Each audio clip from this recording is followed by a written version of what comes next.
racial slur was used. I think it's worth noting out that Van Zier is white. Yeah. Abobasi, Mensah, and Judson are all black.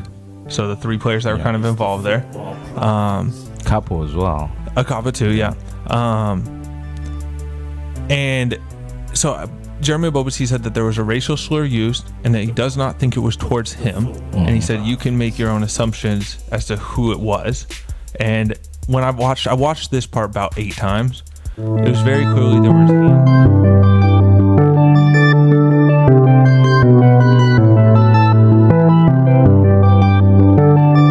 It's the Football Prophets.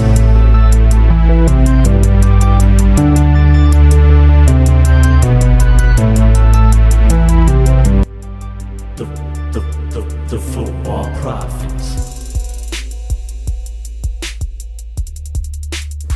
What's up today, FP family? Welcome to a new episode of Football Prophets, where two friends talk all things American soccer. I'm your host, Michelle, and I'm here with my good friend, Coach David. How you doing today, bro? I'm doing well, Michelle. We have a good episode today. We're going to have a serious conversation about racism in the game. Yes. And we'll cover that in our Game of the Week focus. We're going to do things a little differently. Instead of bringing 2 games to focus on this week, we are just going to focus on one that had a little bit of everything, the good, the bad, and the ugly. Yeah. And we're going to give it the time it deserves instead of pairing it with another game. For sure. I just got to say, too, is my first game seeing a additional time of 21 minutes. That's my first time. Yeah, so again, with that, the ugly, with the ugly, there was an 18-minute stoppage of play. Yeah. And we'll get to that later. Yeah, for sure. All right, awesome. So we have 3 parts of our show. As always, we'll cover the game of the week. And we deem it right that San Jose is the game of the week this week, especially with everything that happened. So we are going to talk about that, and we'll touch on all the other games, talk about scores and maybe things that we saw, liked, and anything like that. Then we'll go ahead and talk about part 2, which is going to be the MASL, which is... you have more insight in that, right? It's a league? Yeah, so it is the top-level professional indoor soccer league in this country and a little bit in Mexico as well. Yeah.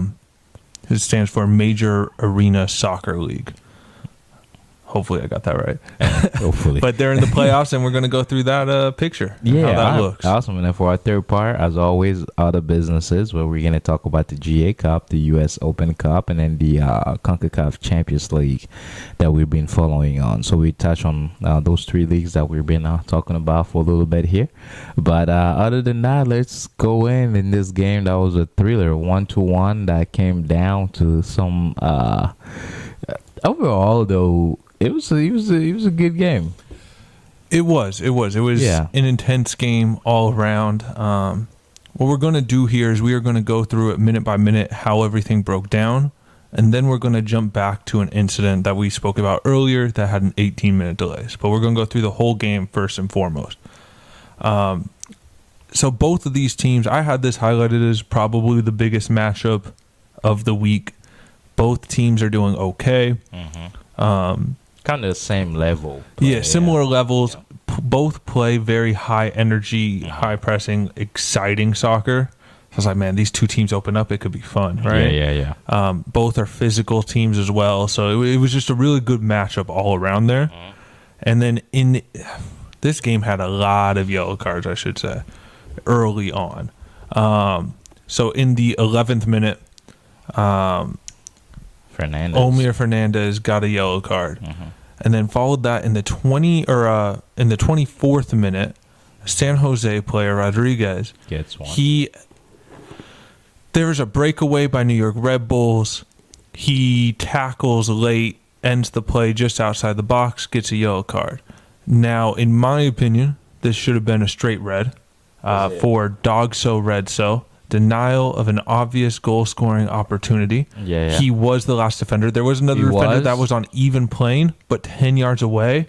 And I guess Jeremy Abobasi only needed 2 yards to take a shot. But I think letter of the law, though, wasn't technically the last player. He was, because he could not have covered the space. But if you look at the line, but that doesn't matter because he wasn't.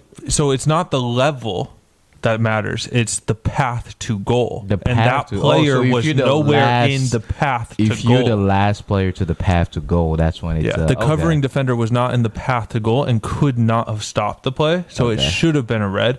But again, it was a little tight and so it was a tough decision there for the ref. And I mean, 24 minutes in, are you going to give a red card for something that's close? Yeah, but in my opinion, letter of the law, that should have been a red card. Okay, got away with one there. Okay, so it stays at 0-0 because there is no dog, so there is no PK. I mean, well, there wouldn't be a penalty, but there is no man advantage, so it still stays an even game, tied up. And then the game gets ugly right around the 54th minute. You see 2 yellow cards, Sean Nealis and Judson. Yeah.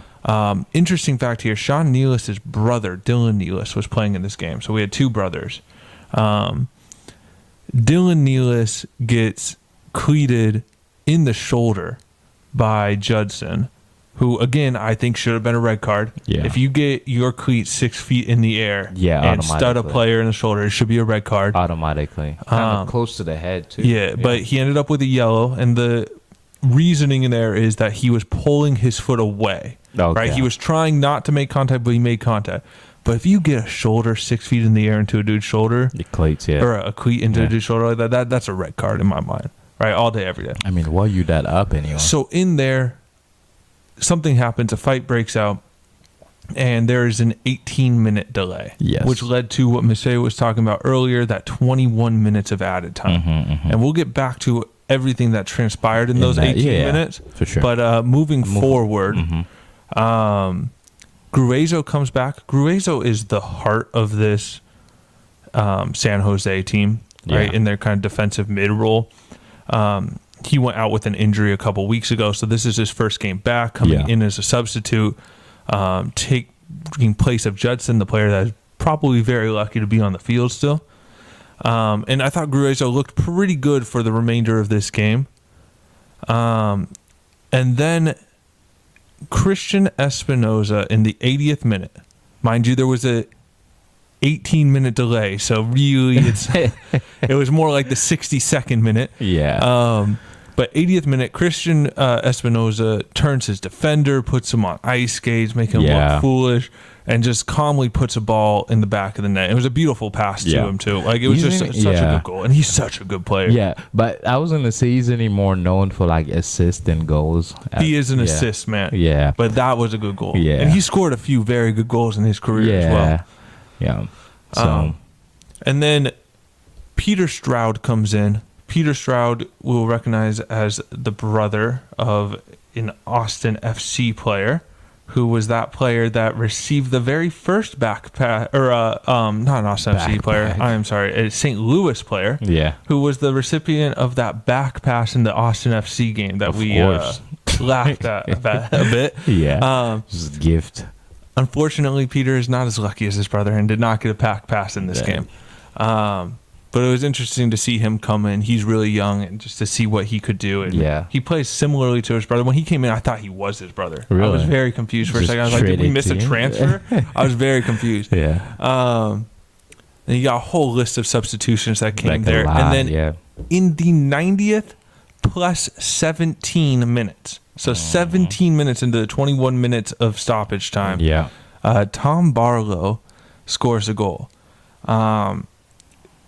It wasn't anything special, but when you're talking 17th minute of added time, it's something special, right? Like, you can't talk clutch more than that. That's incredible to make it 1-1 there. And that's how the game ended, 1-1. I thought San Jose New York had enough time. I mean, had enough time to maybe put another one in, but they looked good. They were the better team. And we talked about this off air a bit, and we didn't bring it up in here, but Jackson Ewell, he is something special. It's a midfielder, more defensive minded typically, but his first touch, he takes it to kind of chip a defender, and then his second touch is off the volley. And he just tries. It's not a rocket of a shot. He tries to kind of chip the keeper a little bit from and like 30 yards which out. Was successful. He did. Keeper didn't have a shot at it. It hit the post, the crossbar. That was beautiful though. What got me though, he didn't flinch, nothing. He hit the crossbar. That dude just kept walking like nothing happened. It's like, bro, I would go insane even if you know how we used to do those challenge of like hitting the crossbar, which I won by the way. No, you didn't. But you never won that challenge. So you won the challenge? Yes. How convenient that you won the challenge. Because bro, I can hit crossbar 2 out of 3 times from 40 yards out. I can hit You're a not crossbar getting, too. no. I don't think you. We're gonna film a couple competitions between me and Shay and put it out on this channel. Let's do that. But he Please. has very interesting memories of things. I think I won, but all right, let's move on, man. So he hit the crossbar, and the game ended 1-1. Yes. So now With this, I think I heard someone say this game had everything but a winner. yeah, there was everything you could want. 2 potential red cards. Yeah. And then they had things you wouldn't want, including an incident of racism. Yeah. Which is something that And we're going to talk about. This was a strange week for it to happen because isn't that in Serie A that the Lukaku, and we're going to bring that up. There was a little ode to Lukaku after Espinosa's goal, and we're going to bring that up. Oh here. Yeah, when he did the celebration. Yeah. Keep going, Will. Keep going. So, like we said, there was that 18-minute delay in the 54th minute off of that really bad tackle by Judson. In there, you have a lot of players in the mix, kind of talking it out, talking to the ref, and this is a little bit of speculation here. Yeah. But Van Zier, Belgian DP center forward for New York Red Bulls, clearly says something pointed at Judson, the player that created the bad tackle. But both Judson and Nealis are down on the ground injured. So he points at him and he says something about him. And in that moment, Jeremy Abobasi gets very upset. And so does the center back that they got from Columbus, whose name I'm spacing on right now. Yeah. And I'll get that name in a second here. But my thing I was gonna say as you're looking that up is that Jeremy Abobasi, man, I never seen him act like that. Jeremy Abobasi is one of the calmest people in the game. Something happened. And so the player that I was thinking of was Jonathan Mensah. Okay. So essentially, I think it's important to note here is Van Zier was stood next to Abobasi. Next to Abobasi was Mensah. Next to Mensah was the referee. All right. And next to the referee was the Jackson Ewell, the captain for San Jose. Okay. Mm-hmm. Jeremy Abobasi reacts, and he is angry. Jonathan Mensah's reaction was more of shock. He taps the referee on the shoulder, points at Van Zier, says something, looks back at the referee, and then looks at Van Zier again. So clearly he heard something. I was like, did you hear that? To the ref? Yeah. And then something shifted in Mensah's mind there from shock to anger. Yeah. And he tried to go at Van Zier. Yeah. And so did Jeremy Abobasi. But Abobasi here did it in a very interesting way where he was very clearly mad, right? And he was yelling, screaming, everything you should be doing in that situation. Mm-hmm. But as he was walking towards Van Zier, his arms were out and he was holding back, I think it was Akapo and Jonathan Mensah. And he was holding them back so they couldn't fight him. Yeah. Which is in that moment of when you've just heard something that has set you off like that, to have that professionalism and still hold and leadership to think of your teammates to not let a fight break out. And this is where I'm like, that's where, I mean, we haven't heard the full story, but to have seen that and for Abobasi to have displayed that, that's when for me it's like, I don't know 100% what was said and how it was said, but something not right was said. And with that, I'm going to try to find the quote here, but essentially, Jeremy Abobasi in a post-game conference said that a racial slur was used. I think it's worth noting out that Van Zier is white. Yeah. Abobasi, Mensah, and Judson are all black. So the 3 players that were kind of involved there. Capo as well. A Capo too, yeah. And so Jeremy Ebobisse said that there was a racial slur used and that he does not think it was towards him. And he said you can make your own assumptions as to who it was. And when I watched this part about 8 times. It was very clearly there was hand motions pointing towards Judson. It was very clear that this was directed at Judson, who was the player that just fouled in the U.S., right? Yeah.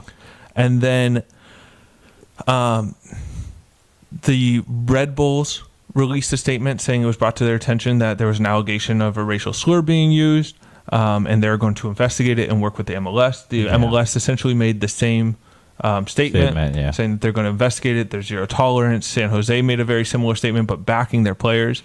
The San Jose coach, Luchi Gonzalez, who I think we spoke very highly of on this show, he took all of his players aside and essentially asked them, do you want to play this game?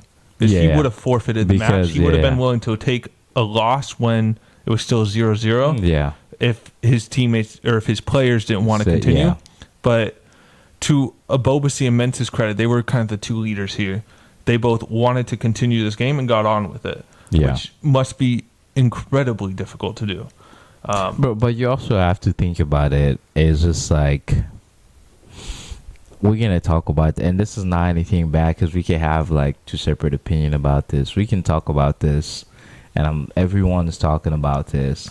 ESPN FC is talking about this. I saw them do that this morning. Is it really going to get dealt with?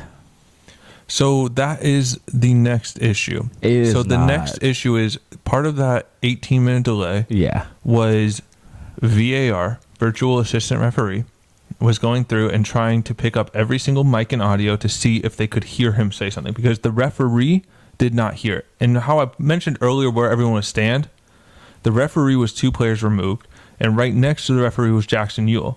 Jackson Ewell, you could tell by his reaction, he didn't hear it either, and then he just went to back up his players, right? So the guy stood next to the referee, didn't hear it. The referee didn't hear it. Yeah. So that's tough, right? And if a referee stood 2 yards from a player, didn't hear it, then clearly a mic probably won't pick it up.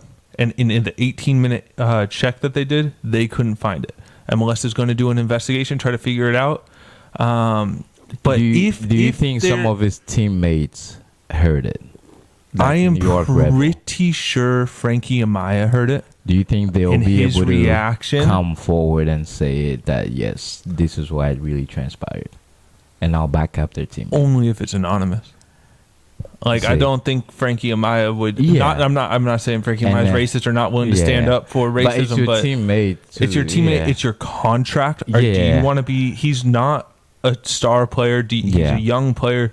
Do you want to be the guy that just got your DP suspended for the rest of the season? That's what I'm saying. Like, that's a tough moral decision. So, and we're gonna continue talking about this, but just to ask you, in your best way to think, in your best wishes, what do you think will be the outcome where it's like, oh, there's something was done? If they catch any audio of it, or if Van Zier for some reason has like a coming to God moment, and is like, this was wrong with me, and like snitches on himself, which you have seen some players do, but I think it's rare here. It would probably be about a 10 to 15 game suspension. I don't see that happening. So we've seen it before in this league with Taxi Fontas, a DC United player, and he got a decent suspension for it. But if Mike didn't pick it up, only if Mike's pick it up. I don't see nothing happening. And that's the other reason why he didn't get sent off here, is a referee can only send off a player if he or one of his officials or a Mike picked it up, right? It doesn't matter if a player told him that this happened, if 8 players told him it happened, unless the player being accused told him, or he or one of his officials heard it, they cannot give him a red. But don't you? So my thing is, so I actually have 2 questions on this. Before I go to the more serious question, why are we the only sport that can't stop the clock? What do you mean? We did, essentially.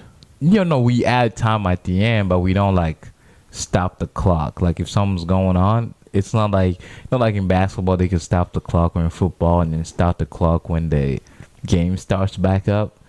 We don't stop the clock like that. It's the history of the sport. You're I trying know, to mess with tradition. No, I'm not messing with tradition. I've never got that. I think that would be helpful to stop the clock at minute 50, and then we'll start back up at minute 50. But the question is the referee going into the 54th minute here has no idea this is going to be an 18-minute delay. He doesn't probably know this is going to be a long delay, but he probably doesn't know this is going to be a long delay until the 60th minute. Okay. So then what? You still have 4 minutes of added time, so you still got to do added time. I see it's different because we don't stop the clock for like fouls and everything, so I see where you're coming from. Yeah, all right.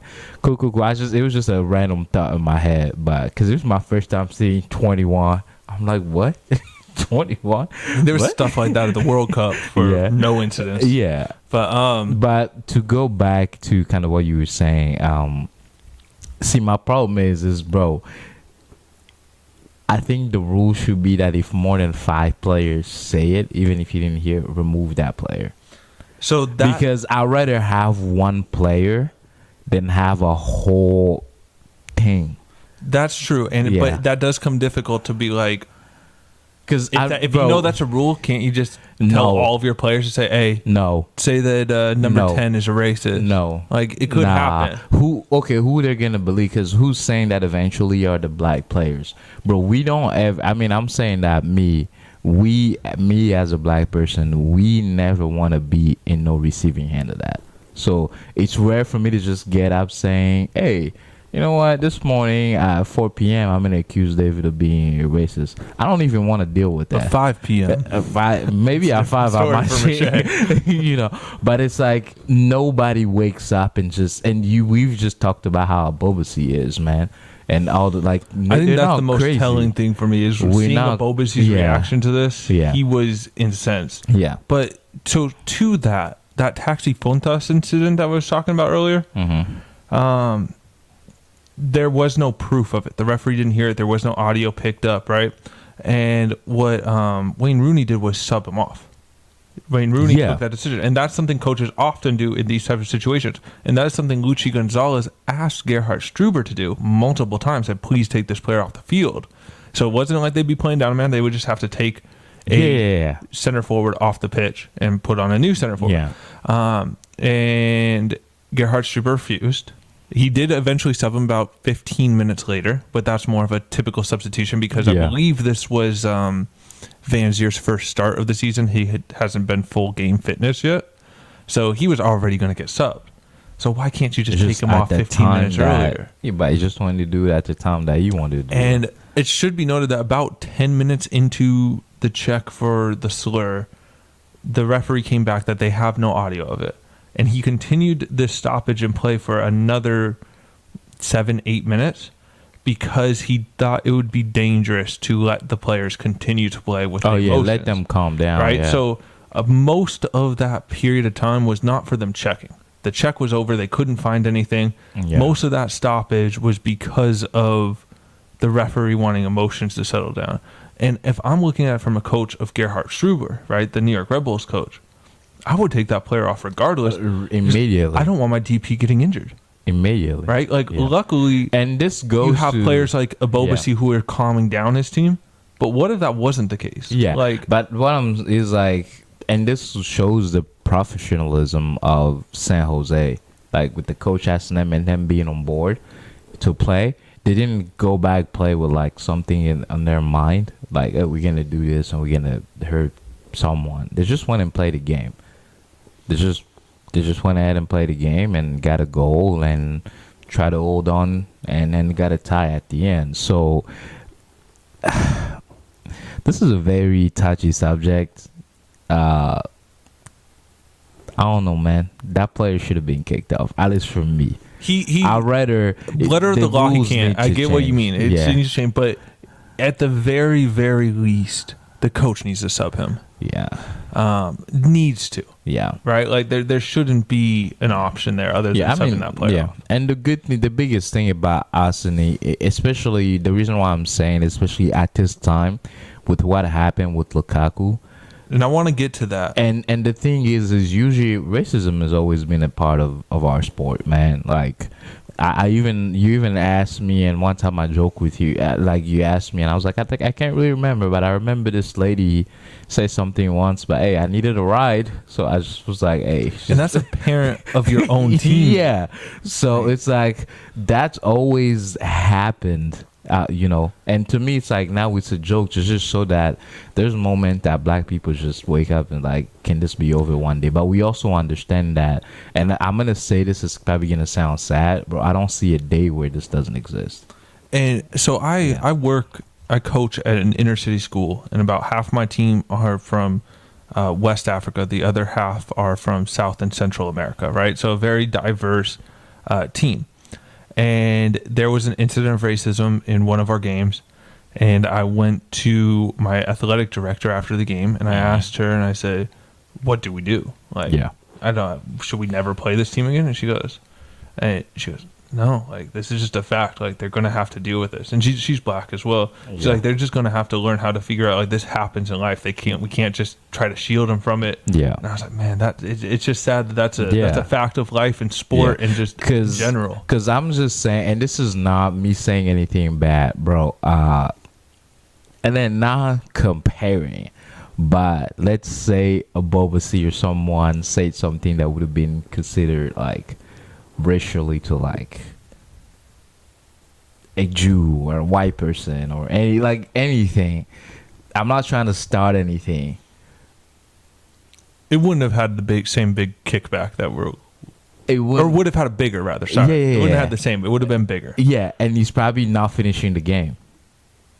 Probably no, and especially because Luchi Gonzalez is actually a good human being. He would have subbed him off and not pulled a Gerhard Struber. Like, regardless of a referee's decision, I don't understand Gerhard I'm just Struber. saying that the outcome will be, and then going back to like my thing about where this goes different with Lukaku is a lot of time we see it with fans. And that's something actually Nigel Reo-Coker, a former English international EPL player, MLS player, has spoken about this. Is he said you see it with fans, you see it with drunk idiots, but when it's a player, someone that was supposed to like, what it takes for us to get here. So Nigel Reo-Coker did speak about that in MLS wrap up, which is a great thing to watch if you have the MLS season pass. It comes on a little bit after all the games for the night, so it's a late night or an early morning if you want to watch it. But Nigel Reo-Coker did go into that. But with that Lukaku thing that I want to talk about, so about a week ago, Romelu Lukaku is playing in a pretty big match in Italy. He plays for Inter Milan, and he was going up against Juventus, so two big name teams. He has a penalty kick that will be the game winner. In like the 5th minute of added time. So late. A tie? Was it a game winner? I think it was a game winner. But regardless, a very important penalty, right? And while he's sitting there waiting to take this penalty, fans are throwing bananas onto the field, doing racist chants, making monkey noises. Just being horrible, right? He scores the penalty, and then he goes, stares down all the fans, puts a finger to his lips, gives them a salute, right? And then he gets a yellow card. For what? For excessive celebration, which it wasn't. Bro, but do you know he used the same celebration about a week or two prior? That is one of his celebrations. So he got a yellow card, and it ended up being his second yellow card. So he got a red card for it after just getting hurled abuse. That ref needs to be never allowed to ref. That's just my shouldn't be around the game. Because the other thing is, the Juventus midfielder Cuadrado. Cuadrado. He had a goal prior, and that man had a whole dance routine. He had a whole choreograph. Nothing happened. Yeah, no, it was racism. That man had a whole Brazilian 45 Colombian, second, but maybe if we're talking about racism, we should get countries right. But Colombia, that dude had a whole he did that. He went to the right, to the left. I'm like, yo, good job. And my boy, all day was this. But with that, I think that celebration is worth noting because Christian Espinoza, after his goal, did the same. He did the exact same celebration, and that like goal was 3 or after. 4 of them. Yeah, he was after the whole. It was thing, after the whole racist incident, so it was clearly a message from Espinoza there, right? Yeah, bro. Which I love to see that, like teammates backing up teammates. Yeah, that's important. Yeah. And also, I think if Lukaku was watching, just kind of lets them know that, hey, you're not fighting an empty battle here, man. Because I really think, man, the players have to take this into. Because what is the MLS going to do? They have no audio. None. It's he says, unless she they says. can find it in a different format or something, or a lip reader or something like that. But yeah. And I gotta tell the fans, but I was yesterday at the Cincinnati game, man. I'm very chill when I watch the game, but I saw the Philadelphia player taking a corner, and there were people like yelling at him. Fandom is crazy and irrational. I was like, I'm glad. I was growing up a kid. I wanted to make it as a professional player. I'm like, I'm glad I didn't, because the amount of self-control it takes, to be on that pitch and just do your thing. You see it all the time where a player then reacts and gets a multi-game suspension for just flipping off a fan that has been abusing him for like 80 minutes. Yeah, like it's crazy. That is crazy. So the one thing I do want to touch on before we end here is some of Jeremy Ebobisse's comments in the post-game conference. Yeah. So I'm just going to quote here from the New York Post. It says, Ebobisse called out Van Zier after the game. What we saw tonight should not be part of the game. Yeah. I know what I heard, Ebobisse told reporters per MLS.com. Yeah. This is what it is to be black in these situations. You can't be wrong. You can't overstep anything outside of what you know to be fact. Yeah. You have to proceed with absolute caution, even in moments of hurt when you're feeling rather powerless. Yes. Which I think really speaks to his actions of how when he was hurt, when he was upset, he was still trying to hold back his teammates. Be responsible. Still, because he knows if he threw hands there, he's the one out, right? Like, it's not going to be Van Zier, it's him gone. No, I've always had friends that would tell me, say, hey, bro, if I ever get like a racial slur said at me, I'm fighting someone. And he was the same friend that will go out and we hear this said to us, and nothing happened.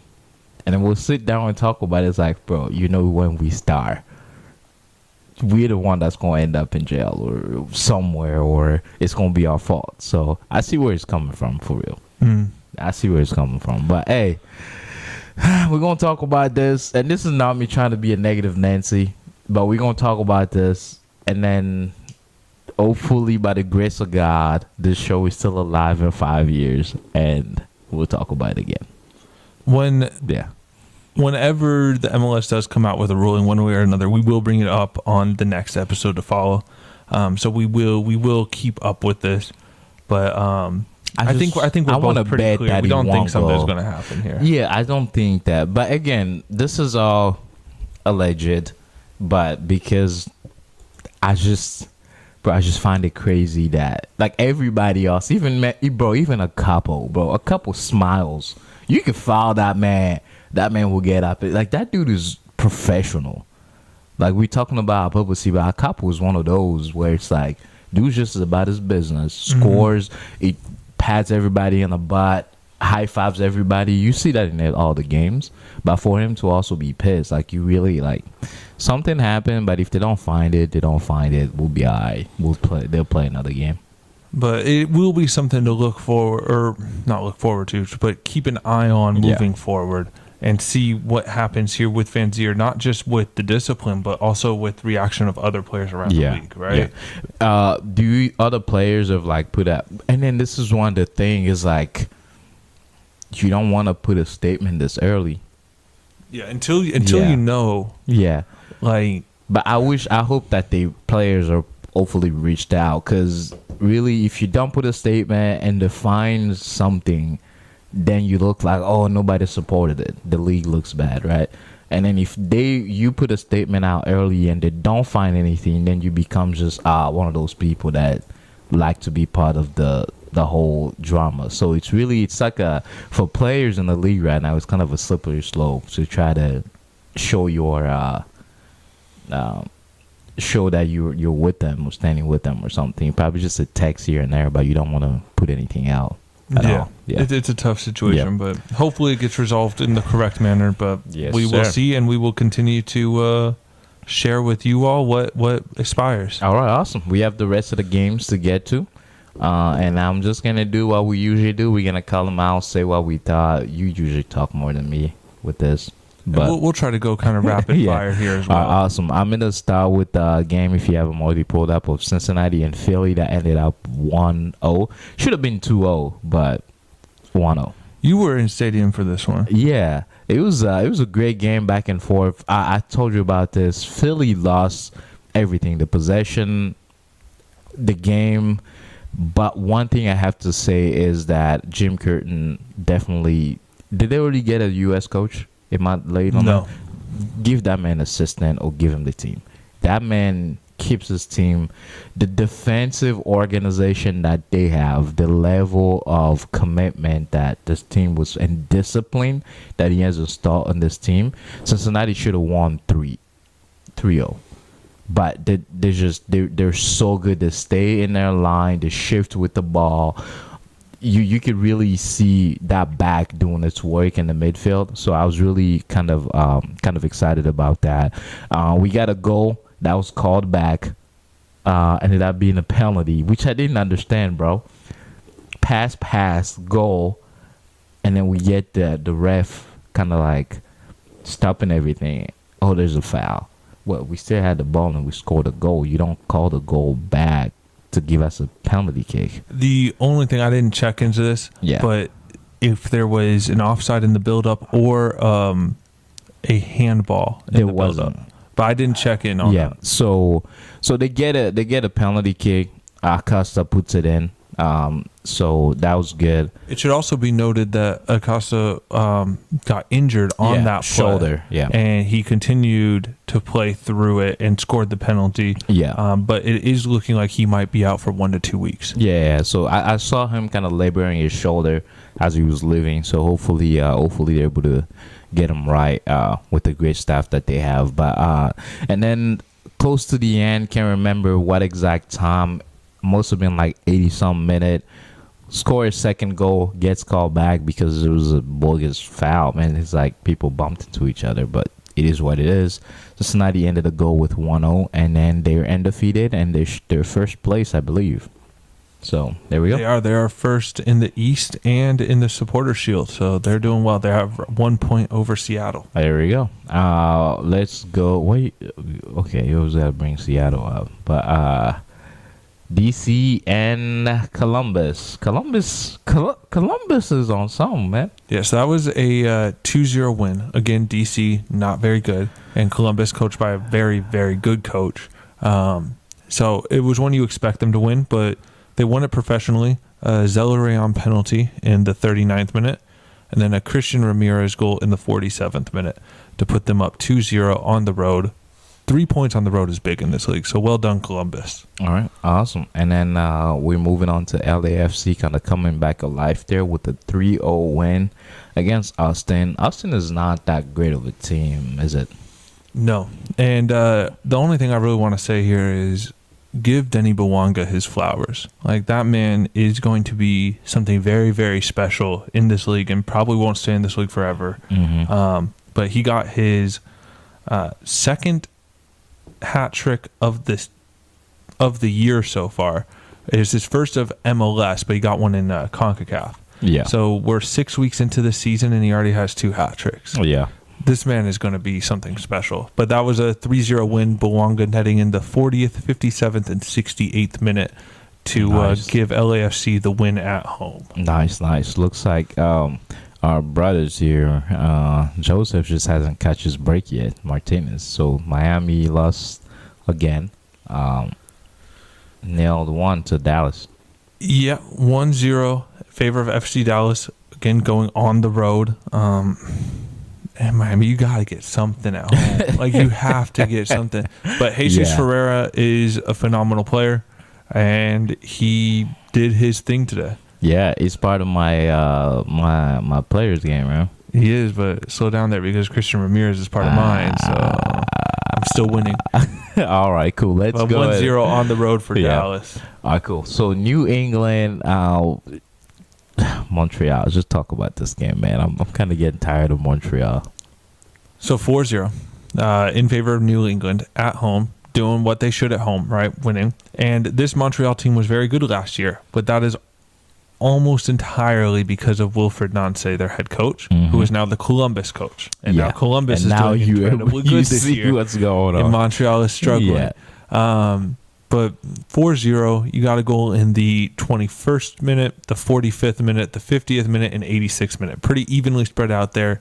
They had the possession in this game. They outpassed Montreal. They had the game, right? They had more. New England had as many shots on target as Montreal took shots in this game. That's a crazy statistic. To put more of your shots on target than the other team took shots, or equal amount. Like, that's just crazy. Dang. But good 4-0 win there for New England. All right, awesome. So with that, let's move on to Atlanta and New York City. That went 1-1. What you got for us on that? This one, the GG goal for Atlanta in the 70th minute was off of a broken corner kick. Ball gets played back out to Almada. Absolutely no one decides to close him down. And he just gets a nice, easy little chip ball into the back post. And GG gets a big header on it, puts it in. And then 2 minutes later, Gabriel Pereira gets the equalizer. And it stays 1-0 or 1-1. Yeah. But, man, it was so close to Atlanta walking away with a win here after going down a man for a Nibarra red card. Yeah, they got a red card. So that would have been impressive. I mean, it is impressive that they were still able to kind of get the lead get while a down. point out of it. Yeah. All right, so drum roll for this one. Chicago won a game. All right, Chicago 2-1 against Minnesota. Chicago won, man. And they looked good. Can't say anything They were bad. up 2-0 at a point. They looked really good against a good Minnesota team. Yeah. It was probably the most impressive game I've ever seen Chicago play. But a 2-goal thriller here from Kai Kamara, who is just inching closer and closer to becoming the MLS second all-time leading goal scorer. Yep. So well done, Kamara. And I mean, his second goal was phenomenal. The first goal was a little sloppy. It took a big deflection. Probably wouldn't have gone in if there wasn't a deflection. But his second goal was just a power header, putting his body into a dangerous position. Yeah. Got collided with by the goalkeeper afterwards. Like, just really good, brave attacking play there by Kai Kamara. I think we should call him the record man. There's so many records. He's going to be praised as one of the greatest players ever in this league. The MLS, yeah, for sure. All right, cool. Let's move on to my team lost. Houston. Your team didn't lose. They got beat. They got beaten bad, man. It counts the same 0 point. So Houston Dynamo. Michelle's been to Houston. I don't know if you know that. Yeah, I've been. He's been there. Yeah. 3-0 over LA. Both teams. Houston beat us. That's wow. This wouldn't have even been plausible to think of last game or last year, right? But man, it was bad. And I don't know how to explain it other than just it was such a bad performance. Yeah, so many red cards too. 3 red cards, one of which was a double yellow on Hector Herrera, who scored 2 of the goals. The one I want to point out both. LA Galaxy, you all did this to yourself. Yeah. So Cáceres gets his second yellow, which ended up being a red, because he caused a penalty, when the referee was checking to see if it should be a penalty, he walked up to the video review area, which has an outlined box of where players can and cannot stand, walked straight into there, tapped the referee on the shoulder, and then continued to argue his case. That's an instant yellow, right? Like, it's written in the rules. It's a clear yellow there. And he gets sent off, and he's furious. And I'm like, you're on a yellow. You do a thing that has clearly been defined to be a yellow. What are you doing? Right? Don't want to. So, Cáceres, he's not going to be here for El Tráfico to play LAFC next week, right? He's gone. And then, right in the end, Douglas Costa decides he doesn't want to play. Because the closest player to him, the ball, he's trying to get the ball for a throw-in. And mind you, it's annoying when a team delays the game and kind of kicks the ball away on throw-ins and stuff. You're down 3-0 in the 90th plus 6 minutes. What are you doing? You're not going to win this game if you get your throw-in 5 seconds earlier. But he decides to grab the player, throw him to the ground, instant red card. Like, what are y'all doing? Like, these are the clearest, obvious dismissals. And that's what we chose. And you have a massive, game. Like, oh, man. Just dumb. Just dumb, but very well done to Houston. They're giving red cards for that? Oh, I'm going to just do it. Yeah. Very well done to Houston. They deserve that. I believe that's their 3rd win of the season, which is almost more than they had last season. Yeah, and they scored 3 goals. So let's move on before I start crying, man. So SKC and Colorado. Colorado getting out of there with the Rapids, getting out of there with Colorado got a win. That's somebody had to. It was either SKC or Colorado. Yeah. No, they could have tied. They still would have been horrible. That would have been funny. But no, Colorado looked pretty good. And Colorado this whole season has looked really good defensively. Just can't. I believe in the 6 or 7 games they played this season, they've only allowed 5 goals. Yeah. They're one of the best defensive teams in the league. This is the first win, right? They just can't score. Yeah, no. But Diego Rubio scored, and well done, I guess. That's it. You're not the worst of the 2 worst teams, so That's good job, Colorado.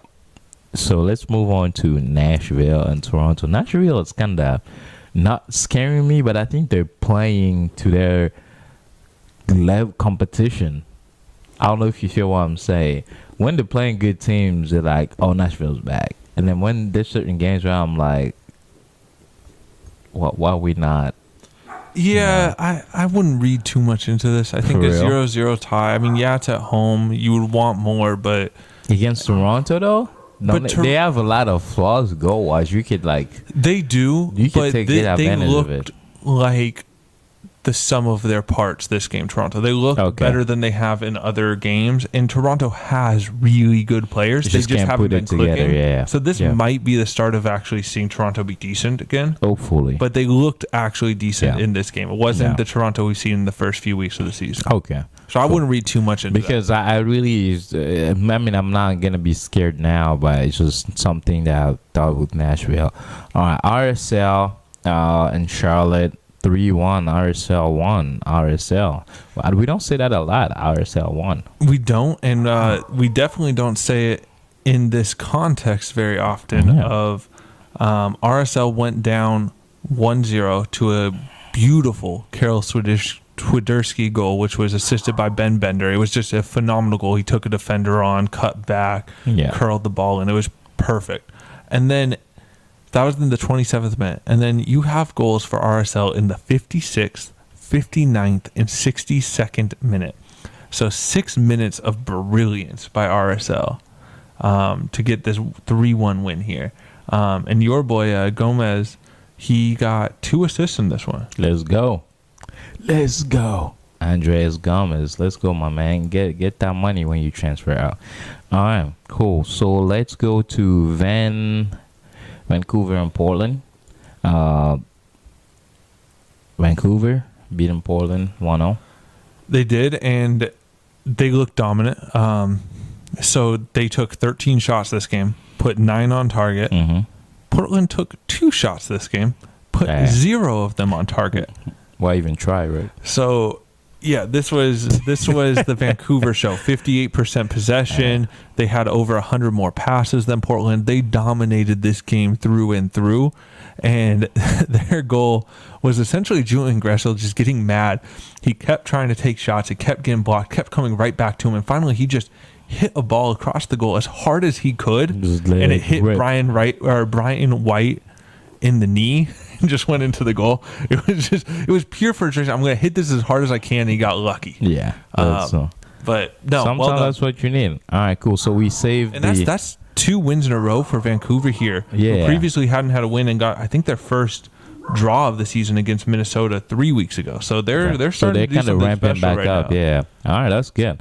Cool. So we save the best for last. Seattle played St. Louis, and that ended up being, well, it was, first of all, until the 70th minute or 65th minute or something, it was a pretty balanced game. It was, but and then Seattle was definitely in charge of the game, Yeah. had the possession, had the most dangerous looks. The only dangerous look, especially in the first half, that St. Louis had was Klaus on a breakaway where he hit the post, but the keeper had it covered. So I think if he was 8 inches more to the left on that shot, it would have come off of Fry's shoulder. How good, so didn't mean to cut you off, how good did they feel getting Rui Diaz back? You as a Seattle fan. It felt pretty good. I like seeing that. And Eber came back too from injury. Yeah. And Rui Diaz wasn't injured. He was just benched because of how good Morris was. Yo, I forgot about Herbert. So when Rui Diaz came in and Herbert came in, I'm like, yo, they got more players? So my thing is, I was like, livid. How many of these good players are just sitting in that bench? I was livid when they brought in Eber because we were up 2-0, and I was like, so now we have 3 center forwards on the field.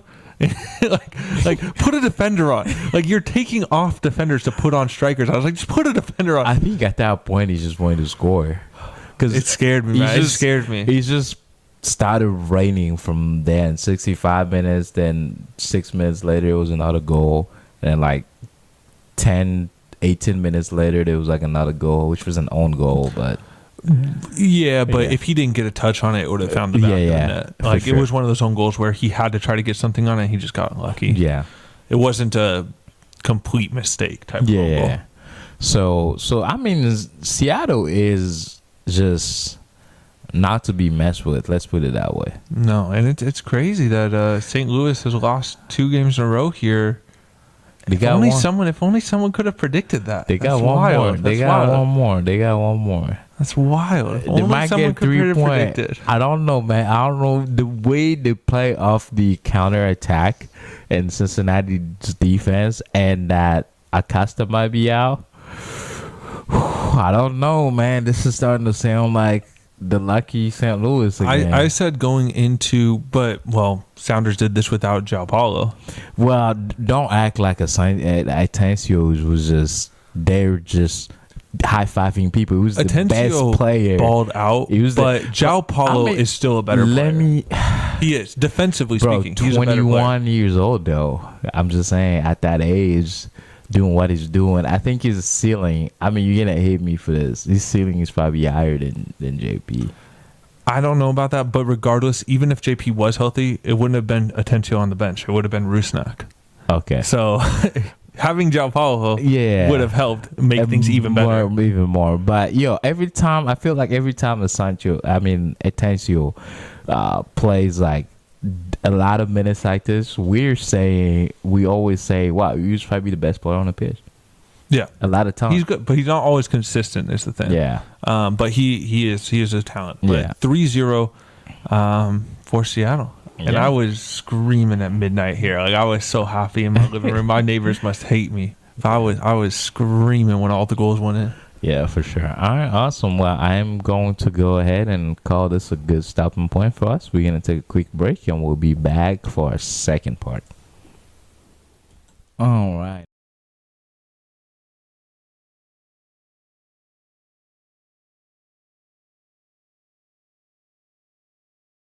All right, and we are back for a second part here today with the show. And we're going to open talking about the biggest indoor soccer league in America.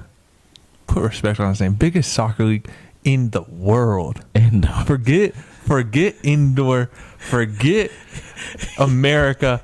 The biggest soccer league in the world. That's MASL. ever been invented.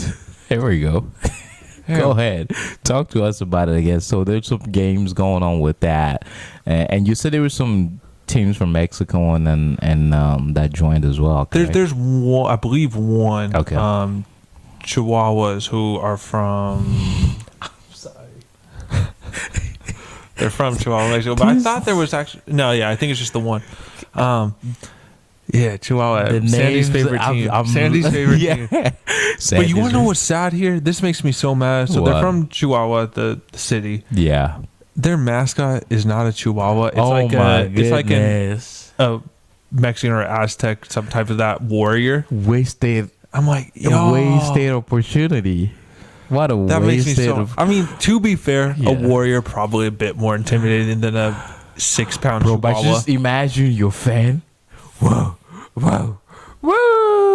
That'd be such a good.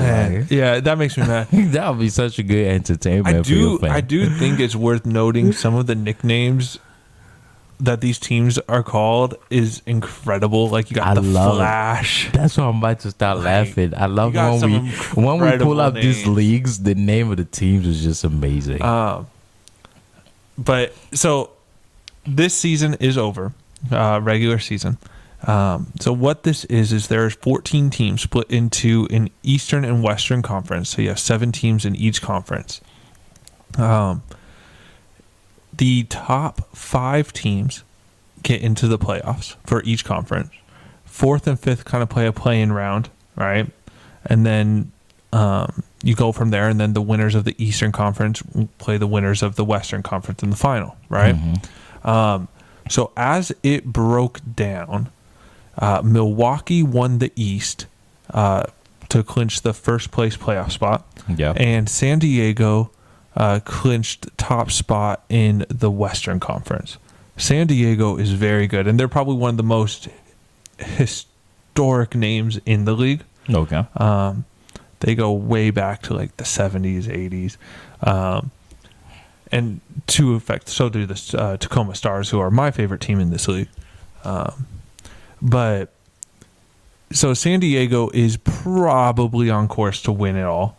But in the playoffs, it ended up breaking down with Tacoma Stars playing the Outlaws. This is great. I just want to go through all these names here. So the Stars played the Outlaws and lost, which put the Outlaws to go play the San Diego Sockers. But not spelled Soccers, Sock. So like a sock you wear.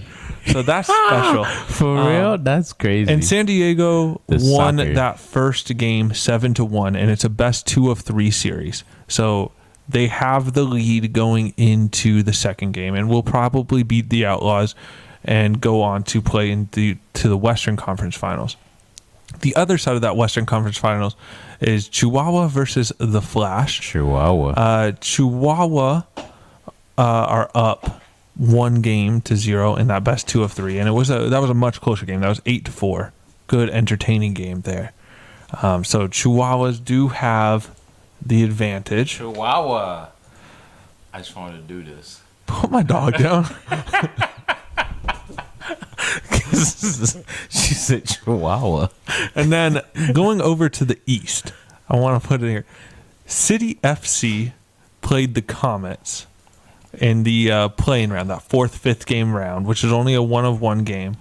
And this is where I look at MASL and say, if you are the best soccer league in America or in the world, like we have dubbed you, in the universe, please put the scores on so I can see. I had to do so much looking. Like, if you just look at the playoff picture, it just says 0-0. It doesn't tell you how they won, anything like that. So MASL, have the best name, you're the best in the world. Do better, okay? But I think they have to do like a replay or something. But I don't know. It confuses me. Yeah. It confuses me. But the winner of that will play the Wave, who won. The Wave. Yep, the Wave. They were the winners of Milwaukee Wave. Nice. Winners of the East. And then the Tropics and Blast played. Blast. And the Blast won 2-1 as far as games. Yeah. So 2 out of 3 games. So the Blast move on to the Eastern Conference So it's got the best out of 3 for the semifinal and conference finals.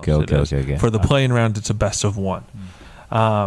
So yeah, we are looking forward to a Blast probably versus Wave game in the Eastern Conference final. Blast that Wave. Probably going to be a Chihuahua Sockers final in the West.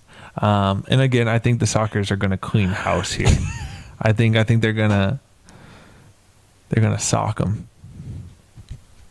They're gonna do what? They're gonna sock them. Are you proud of that one? Very.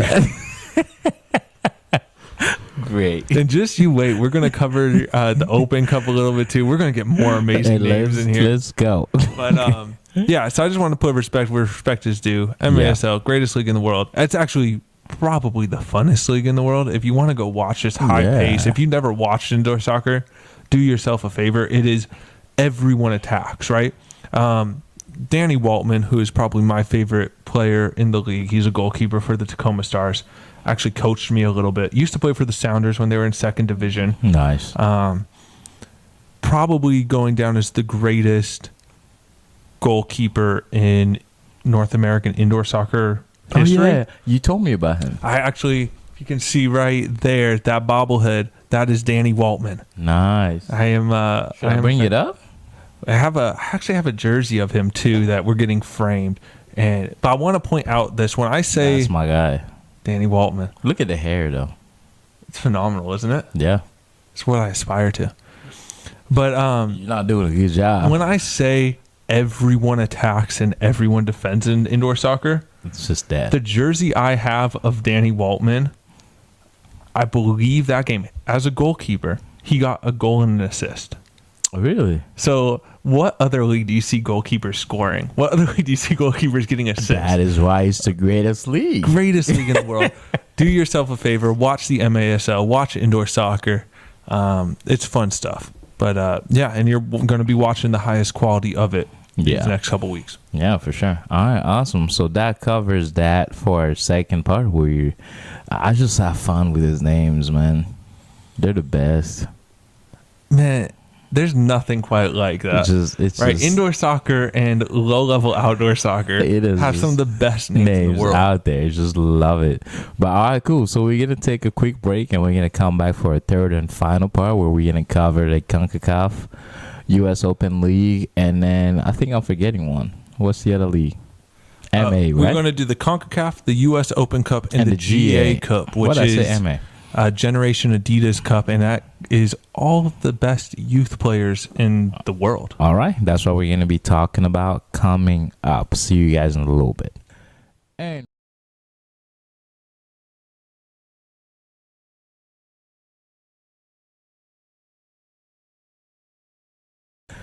And we're back for a third part here where we're going to start covering some of the rest of the leagues that we're going to touch on here today.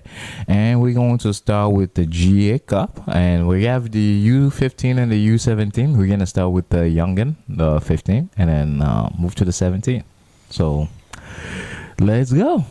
Yeah, so GA Cup, Generation Adidas Cup. So you've probably heard of Generation Adidas before when talking about MLS players, which is when you come out of college or you go into the MLS draft, a certain amount of players are designated Generation Adidas players, and they're supposed to be high upside players. Yeah. And Adidas actually pays a bit of their salary, so it doesn't hit your salary cap as much. So that's what that designation is for, right? So this competition is for the best young teams and academy teams across the world. Yeah. To come not to cut you, I've been cutting you off a lot today. But I'm taking notes. yeah, it's fine. But I always try to, and I think I read about this, and I don't know who I was explaining it to. It was either my sister or my mom. But I said, think about it kind of like if you playing basketball and you're young, 15, 17, kind of how they have that McDonald's game. Similar to that. Yeah. So yeah. But so this is a tournament in which every single MLS academy is in. So not just the best MLS teams, you have the worst MLS youth teams too, right? And they are all playing against the best academy teams from all around the world. Yeah. So you get to see how some of the lower end MLS teams fare against players like Arsenal's youth academy, Real Madrid's youth academy. So looking just at the playoffs, and I'm looking at the round of 16 here, I just want to talk about some of the academies that are in it outside of MLS. You have the likes of Real Madrid, Valencia, Arsenal, Toulouse, Genk, Monterrey, right? Like some very big academies here. And that's just the round of 16, right? Like some got knocked out in the group stages. And we are waiting for the final. It is actually supposed to happen today, Sunday. So by the time you listen to this, it will have happened at 12 p.m. Austin play Philadelphia. Now, the thing I want to focus on here is Philadelphia, and I want to do it for the U17s as well. Yeah. Philadelphia is known for having some of the best academy players. When you got Sullivan, McGuinn, like all of these players, and players going to Europe like the Aaronsons, right? Yeah. They are known for producing young talent, and it's evident here. So on their way to this final, that's going to happen later on today of recording, they beat Arsenal, they beat Real Madrid, and they beat Orlando. Yeah. Right? Like, come on. Who beats Arsenal and Real Madrid on a way to a final? Right? That says something. Not a lot of teams, yeah. I want to look onto the U17 side. The semifinal still has not happened yet for the right side of the bracket, but Philadelphia are in that. And the U17 Philadelphias beat the Remo Stars and Palmeiras to get to play LAFC in the semifinal, right? So on both age groups, Philadelphia have two of the best teams in the world, two of the best academies, right? Like that says something going forward here, that Philadelphia is good now. They're going to be good in 3 years. They're going to be good in 5 years. They're going to make money off of selling players, right? Like, so well done to Philadelphia. Yeah. After seeing them yesterday, the actual professional, I can't give them enough praise. Even if they lost. They just, So I just want to quickly talk about that Generation of Genius Cup. And yes, the finals are coming up. So just excited to see what happens there. Yeah. All right. That is it for that. Are we going to go ahead and move on to the U17? That was the U17. We did both already. You did both already? You were on your phone. We did both. Philadelphia Union, they're doing great in both the U15s and U17s. Great. All right, let's move on. You can watch it later. We're on YouTube. You can. I'll watch our own show. Yeah, but I was let's move on to the U.S. Open. Let's go ahead and do that. U.S. Open Cup. We're not going to cover tennis here. I think it's tennis. The U.S. Open, or is that golf? I think we're a soccer show. It's the U.S. Open Cup. Thank you very much. Didn't even give me a second to answer. I just need to look through here and show Michelle here. There were a lot of games. A lot of red cards, too. Yeah, we're not going to cover all the games. I just want to go over a couple here. Some of our favorite. The Lansdowne Boys, spelled B-H-O-Y-S. They're back. The boys. They got knocked out. The boys. 3-0 to Hartford Athletic. Yo, I feel for the boys, man. This is the round in which a lot of USL teams come in, so it's a higher level of competition coming in. Next round, actually 16 MLS teams come in, and then the round after that, the rest of MLS comes in. So this is right when the competition starts to ratchet up. Yeah. But I wanted to point out just a few of the big score lines here. New Mexico United beat UDA Soccer 6-0. Yeah. I mean, thumped them. Charleston Battery won 4-1 over Savannah Clovers. You gotta love calling your team a Clover. Clover. You gotta hope for the luck of the Irish there. And they did not get it. That is, I love just names. And then the Maryland Bobcats beat the Ocean City Nor'easters with red cards, 3-2. There were red cards for both teams. So what a game there! What a game! Birmingham Legion got a red card in their game, but still managed a 4-1 victory over Red Wolves. And then the game I wanted to talk about is Sacramento Republic played my former team, my academy team, Crossfire Redmond, and they won. But the big thing here is the way this game played out. Sacramento Republic, mind you, went to the Open Cup final last year. They beat MLS teams. They are good. And they are pro. Crossfire is amateurs. Ooh. This game, Crossfire went up in the 7th minute, right? 1-0. And then in the 13th minute, made it 2-0. And then in the 81st minute, Sacramento make it 2-1, right? And then that's just, wow. And then 93rd minute, 3-1. You think you won? Or, sorry, 85th minute, 2-2. And then 93rd minute, 3-2. And then 97th minute, 4-2. And then it just gets crazier and crazier. 105th minute makes it 4-2. 111th minute makes it 4-3. 113th minute makes it 5-3. 5-4 rather. Like the craziest game. There were lead changes. Like and you're talking 9 goals. Amateur team. An amateur team. And they were winning. This is like stoppage time goals just pouring. You think when you make you make it 4-4 in the 111th minute, it's over. It's going to penalties. Yeah. But no, they say not a day. Minute. Dude, I would have been we talking about like in the 90th some minutes to have all those goals coming like there's so that was 30 minutes of added extra time because it was tied at the end of regulation. So it was 2 15-minute halves. Okay, so I was gonna say no. But I was gonna say, but you're just looking through this as I'm scrolling down. It's just like every like little scroll you get goal. So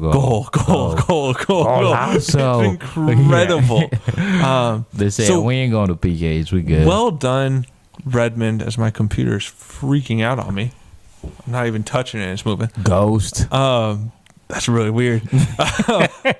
But well done, Crossfire. Even in defeat, you went toe to toe with the best non-MLS team in the country, probably in Sacramento Republic. They will mop the floor with a team that will is actually having consideration to become an MLS team. There's been a lot of talks about that with Commissioner Don Garber. They don't even have a logo yet. No, they do. It just didn't load on the site. It's because they're not recognized. Oh, okay. Good conversation. Yeah. But very well done for Crossfire, and well done for Sacramento for putting in 5 goals after the 80th minute.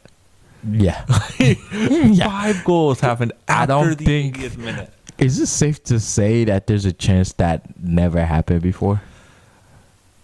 There's at least a 40% chance that's never happened before. 40? I don't know. 30? This game has been around for a long time. You're right. Maybe. But sure. If we score by the same player, though, then we'll have a different discussion. But yeah. All right. Any other game you want to touch on? I just wanted to talk about my favorite mascot.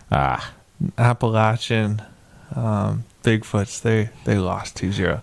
So your team, my team. That's like your favorite mascot. Man, they have Bigfoot at their games. That's dope. Did you have an obsession growing up? I'm from the West Coast, so we got Bigfoot there. Bigfoot doesn't exist. You tell that to all the Bigfoot hunters that are on TV. There's multiple shows about it. All right, cool. But can you imagine being a little kid, like 4 years old, going to a game and you just see Bigfoot? I couldn't. Cause like, I was how would that mess you up? I was in the Congo, so I couldn't imagine. Bigfoot doesn't live there. So that's what I'm saying. I couldn't imagine. But that's all I wanted to talk about. All right. We're probably not making great show this right conversation is We're not losing going listeners. but yeah, so that's pretty much it. All right, cool. So let's move on away from the U.S. Open Cup. Let's go to the Concacaf League. What you got for us on that? CONCACAF Champions League. The quarterfinals kicked off on April 4th and 5th. It is a two-leg affair, so home and away games in aggregate matters. So we talked about this a little bit earlier with the Violet, the team that beat Austin. Yeah. And we were hoping that they could make a magical run.